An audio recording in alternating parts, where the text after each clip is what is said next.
Gue Sam, ketemu lagi di channel ini, bukan hoaxy. Di sini kita nggak cuma ngobrol santai, tapi juga ngebahas hal-hal yang jarang banget diangkat ke permukaan. Kali ini, kita bakal ngebahas sisi gelap Indonesia. Fakta-fakta yang nggak pernah lo temuin di buku sejarah sekolah.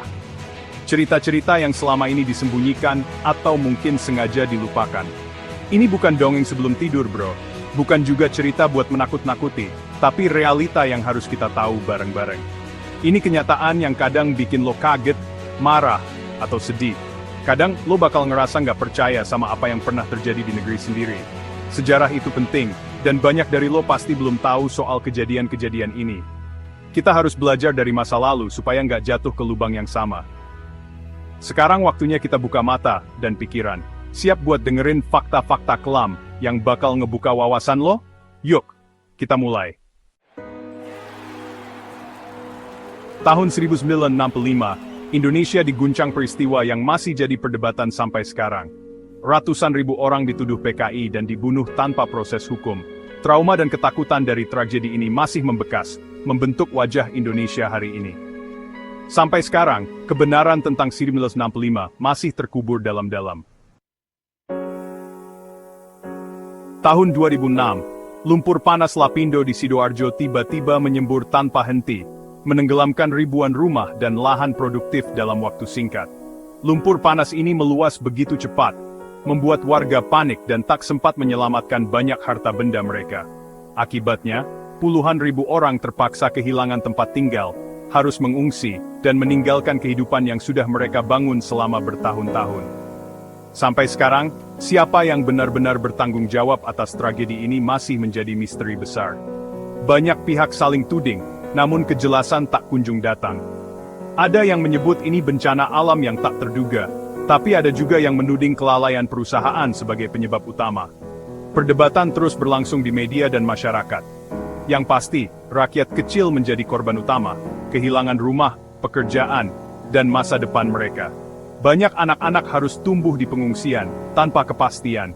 Mereka seperti dilupakan, hidup dalam ketidakpastian, menunggu keadilan yang entah kapan akan datang. Hingga kini, harapan mereka masih menggantung di tengah lumpur yang menenggelamkan segalanya.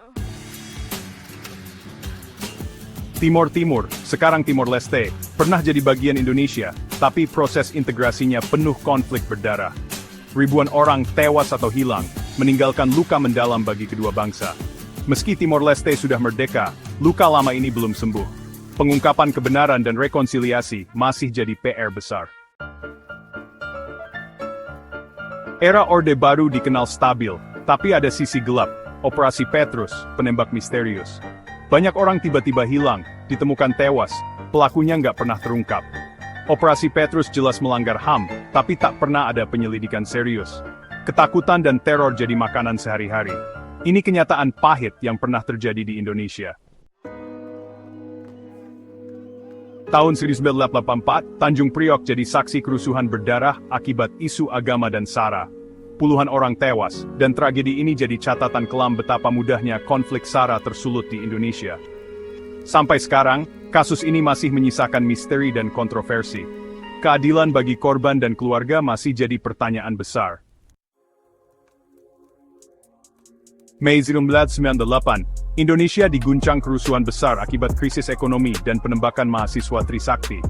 Kerusuhan meluas, penjarahan, pembakaran, dan kekerasan terjadi di mana-mana.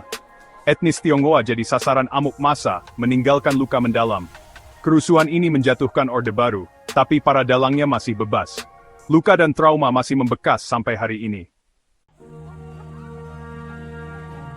Papua, tanah kaya sumber daya, tapi masyarakatnya hidup dalam kemiskinan. Eksploitasi besar-besaran justru menyengsarakan masyarakat lokal dan merusak lingkungan. Diskriminasi dan pelanggaran HAM masih terus terjadi. Suara masyarakat adat sering dibungkam.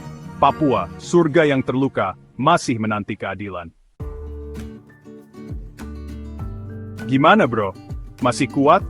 Kadang, kenyataan memang nggak selalu mudah buat diterima. Apalagi kalau menyangkut sejarah bangsa sendiri.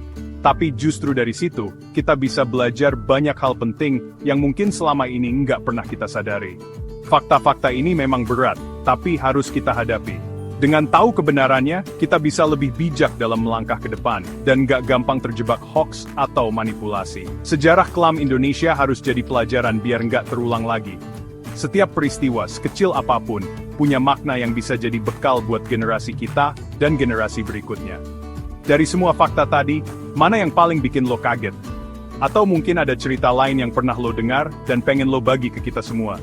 Tulis di kolom komentar, kita diskusi bareng. Siapa tahu pengalaman lo bisa jadi pelajaran juga buat yang lain.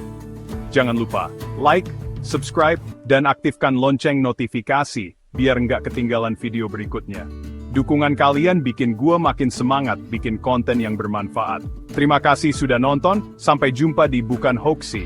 Tetap kritis, tetap cerdas, dan terus cari kebenaran bareng-bareng.